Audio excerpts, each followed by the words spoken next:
Et cet objet, ce sont des gants que je ne vais pas avoir l'outrecuidance d'enfiler parce que je serais honteux. En revanche, ils appartiennent à Samuel qui va les enfiler. Mais c'est déjà un petit poids, déjà.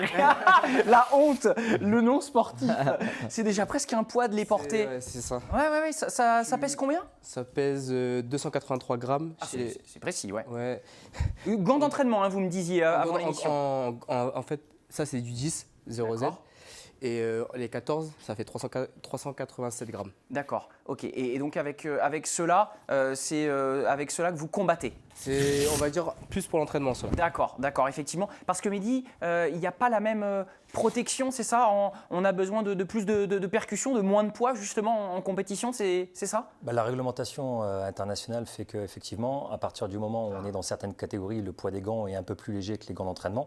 Et les gants d'entraînement, donc la densité de mousse donc au niveau de la protection est plus importante pour permettre de garantir l'intégrité physique du pratiquant, sachant qu'un combat est très court, alors que sur les entraînements, on est amené à faire beaucoup plus de rounds, donc potentiellement à prendre un peu plus de coups, donc mieux vaut protéger au maximum l'athlète.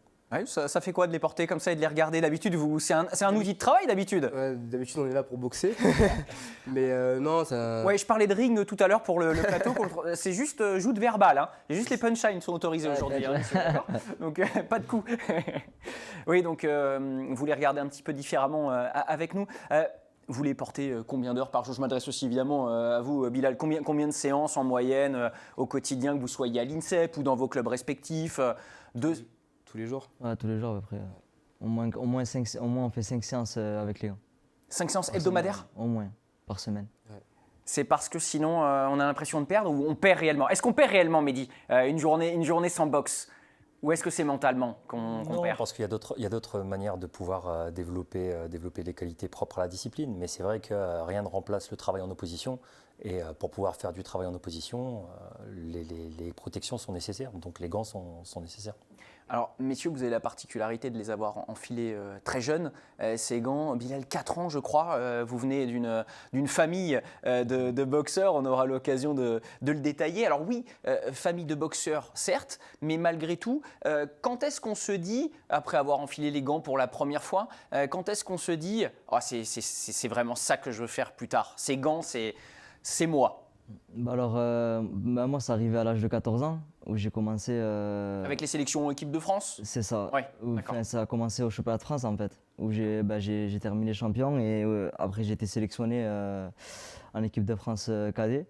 Et c'est là où je me suis dit que ce sport, il est fait pour moi. À partir du moment où tu intègres une équipe nationale, ça te pousse à continuer et tu te fixes des objectifs. Donc voilà, tout simplement. Samuel, de votre côté, la boxe arrive aussi très tôt, même si c'est peut-être pas un même ancrage familial. Ouais, c'est ça. Mais comment ça se passe quand on enfile les gants en club? Est-ce que c'est tout de suite la bagarre à 5 ans, 6 ans? Comment on vient? Comment les éducateurs forment dans nos centaines de clubs qui sont ouverts en France? Mais déjà, en fait, il y a de la boxe éducative, c'est du toucher. Et après, voilà, on arrive en amateur à l'âge de 13 ans, 14 ans. Et quand j'ai fait mes premiers championnats de France en amateur, j'ai fait champion de France à l'âge de 14 ans. Et en fait, je sais pas comment expliquer, mais on peut pas se dire je vais faire la boxe de mon métier en fait. C'est à partir de, je pense, 20, 21 qu'on voit vraiment les choses. Et quand on n'a pas Mohamed, le papa de Bilal, qui fut un éminent entraîneur, notamment de Maillard Monchipour, il me semble, de mémoire, le Poitvin que l'on salue, qui nous regarde régulièrement. Comment la boxe, elle vient à vous? Comment ça s'est passé pour vous? À l'école, une découverte dans la rue par des copains ou autre? Parce qu'en fait, quand j'étais petit, j'étais turbulent. Du coup, pour me canaliser, ma mère m'a mis à la boxe.